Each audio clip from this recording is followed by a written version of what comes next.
get going, and Dan Everly will be the first one to have a conversation. And I think you're all queued up with your dark slide. Cool. So as soon as you click that right button there, I'll be good to go. you'll be going. I'm going to stand out because my history is I was an elementary school teacher for several years. So I like to look down on the people I'm talking to. No, I do work with Johnson County Community College. And Dan, if I could interrupt you just a second, stand as close as you can to the table for the purpose of the mics. I wander like crazy. I am a wandering speaker. Plus I'm in the front of that damn thing. I'm going to walk back and forth if that's okay. So yeah, energy education, we're going to talk about what the energy education is like right now in the Midwest in general, but maybe specifically in the Kansas City area, and I'm with Johnson County Community College. One of my heroes, if you want, or people who I look up, said, I believe that the great creator has put all the oils and ore on this earth to give us a breathing spell. As we exhaust them, we must be prepared to fall back on our farms, which are God's true storehouse. We can learn to synthesize, I take this, everything we need from things that grow, from things that are available. That wasn't a recent quote. George Washington Carver said that back in the 30s. And it's true that the concept is there. The idea, though, so the whole idea of education is we know that it's so then the deal is, I'm talking to the choir here. This is the group that has to do what I'm doing as an educator, as a whole society. It's the education is, as Peter Drucker said, knowledge has power. Knowledge is the power that makes all the, because we know that the energy alternatives do work. I've been an alternative energy guy since high school. Solar was a thing I did, built solar panels in high school, then I've been doing solar, and you said, we thought we were gonna move, we're gonna make that jump. For 40 years, I've been thinking about that jump. And the thing I've seen is all of the technologies do make a difference. The thing that makes the most difference is the people at the other end, the education of the people. Once people know, let me just ask you this, how many of y'all have a solar panel, working photovoltaic panel in your possession? Now, once you get one photovoltaic panel, would you agree, from my standpoint, that once you get one, it's like, wow, this works. It's an education. Once you internalize it, once you can believe it, because the rest of y'all know the solar works, but you haven't made that jump. You haven't made that education. That you've got the education, but you need to make the next little step. Well, the rest of the population is in that same boat. A lot of them have heard about it. They've seen it, but they need a little oomph to understand some of the issues. Now, I think, well, that's kind of interesting. I didn't know I had to put this slide in here. What we need is a coordinated education about energy issues. In our recent history is that, I wonder where my pictures are. Hold on a second. Oh, I must have taken it out. Okay. What I meant to put in here and didn't was hold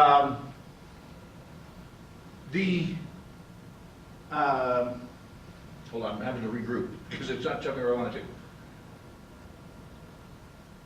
Okay. In education, as I said, I've been doing education since started in 1975, teaching elementary school. We've had attempts at education about energy in general, and frankly, it's not about renewables. It's about energy. Energy is what we're talking about, because when it comes down to it, there's only a couple of things you have control of in your life.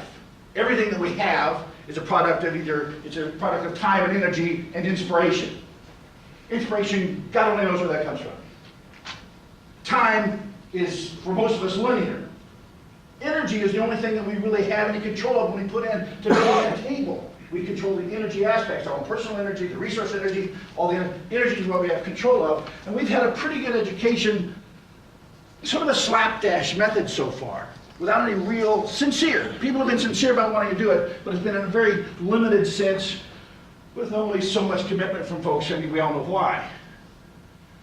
It's my impression that emphasis on almost any subject almost any subject that has bipartisan policy commitments at the federal, state, and local levels, usually combined with incentives. So you get that bipartisan commitment, that's the whole deal. If a lot of folks say, well, this is a good idea, it is a good idea. And it becomes a good idea almost de facto. And it's the education system that makes it that de facto. And this is what's happening now. We have, I've just talked to representatives all over Kansas, and I've been in Missouri, and I know in the last you mentioned the stimulus package. Whoa! I was teaching at Crowder College. I'd been there to start biofuels, solar, wind programs, and we had a smattering of students got involved. Stimulus package came down and bang! $300,000 grant to develop programs in alternative energy. And so did almost every other community college in Missouri, Kansas, Oklahoma, Wyoming, yada, yada, yada, yada, yada, yada. And it's okay to develop programs, but if there's not any jobs out there for people to do it, at the community college level, it's going to be misdirected over time. So we've got a lot of money that went into developing programs, paying people to build what we pretty much already knew, to be honest. Not that that's bad, because I believe that all this works into the field of dreams effect. If you tell enough people, because frankly, I've got some interest in coming in. I've got some, out there in the public, I've got some people who are interested, but they don't know that much. So if I train them to be trainers, if I train them I have this large group of folks. You guys 15 years ago didn't know anything about solar. Today you do know about solar. Every time you talk to somebody at a party, you talk about solar or wind or whatever. I have to say that I always default to solar. Solar's been invented for years, so I know there's lots and lots of other renewables, but not really as far as I'm concerned. Solar's there. That field of dreams effect is worthy of the money we've spent on it so far. And it might just last if the other policies and incentives were in place. The models I meant to say before I had this in backwards order. Now, you may not, don't take the agriculture as the absolute model, except in terms of the educational aspect of it. Because before the 1900s, for the turn of the century, the agriculture model was one of family farms, pretty much family right now, and people were moving away from that. Their farms were beginning to be stripped of their population, even in the late 1880s, and moving elsewhere.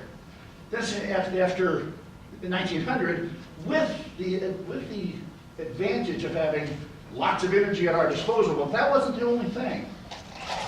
We also had at the same time a concentrated policy of what do we do with these farms? We're going to have to produce materials for this whole growing nation with fewer and fewer people on the farms.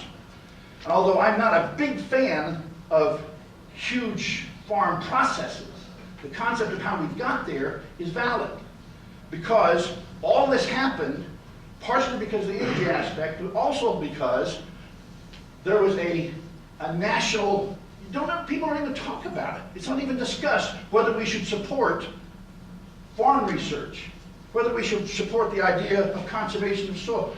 It's just like, don't even think about it. Because it was a quiet, consistent, bipartisan policy to fund and focus on both pure and applied research and, this is a big deal, the systematic dissemination of information and subsidized assistance. I think you would agree, at least I can't see how you could not see that our farms exist mostly because we've subsidized the way the farms are. That's not a bad thing. It gives us the resource for all of us to be here and have food and other resources produced elsewhere by a very small group of people. But the way we got there was A, there was lots of energy for it, and B, we have decided as a nation, let's subsidize that. And that dissemination of information and subsidized assistance are the two key issues. And I know that this works, it's not just worked in farming, that's not my best example. But the way we get the information disseminated, I'm a community college guy. I think community colleges are the best place to start with the technical aspects, but that's not where you start with things. I'll show that here in a second. Then also with the research aspects, land-grant universities, extension universities. I started out a 4th grade teacher. I know that if I teach 4th graders something enthusiastically enough, it's what they know for their whole life. It's what they will become if you teach them that. Absolutely, it's what they. I could take almost anybody in here today and look at you in 4th grade and have a concept of what your person was going to be like as an adult. As a 2nd grader, not so much. 4th, 5th, 6th grade, that's where you pretty much become the person you're going to become. I grew up in the Keep America Beautiful, Lady Bird Johnson era. And if you remember the roads, some of y'all are old enough to remember this. Our roads, when I was growing up, were trash. Driving back and forth on 71 highway, it was a garbage dump from Kansas City to Fayetteville. Boom. That's even before we had that many fast food. Where does this crap come from? But now, even with fast food and cars that have windows that roll down automatically, you don't have to crank them. We don't see that trash alongside the road, and it's not because the state picks it up. I think it's because we started a process, not just on the upper level, not just subsidizing, not just paying people. We started the idea of, this is bad for us. This is not good for us. Our best intentions. Woodsy Out is a very small concept, but if any of you guys are in the 30s, 40s range, you probably remember those coloring sheets and the ideas that your elementary school teacher said, ding. So I believe that when it comes to education, yeah, we have lots of money being put into education right now. But unless education by itself is not going to do the job. We have to convince folks who are on both sides of whatever island. That's the way it always works out. It always works out to a policy, partisan thing. All those guys say it's in our best interest. It just makes sense for us not to use up the resources that we have. And I'm not even talking about global warming. I'm just talking about resources. Don't use the resources we have as long as we can get something for free nearly for free, from the environment. Use that, and then we use the other stuff if we have to. Those guys have to believe it. If those guys believe it, and we make the education system work about all the way down from 2nd grade on up, then I think we have at least a world that people can think about what they're doing before they do it. And I think if enough people think about it, they do the right thing. People stop to think, they'll do the right thing. Then educating them to do the right thing, to make those good choices the first thing. I think that's all I had to say. Very good. Yeah, there you go.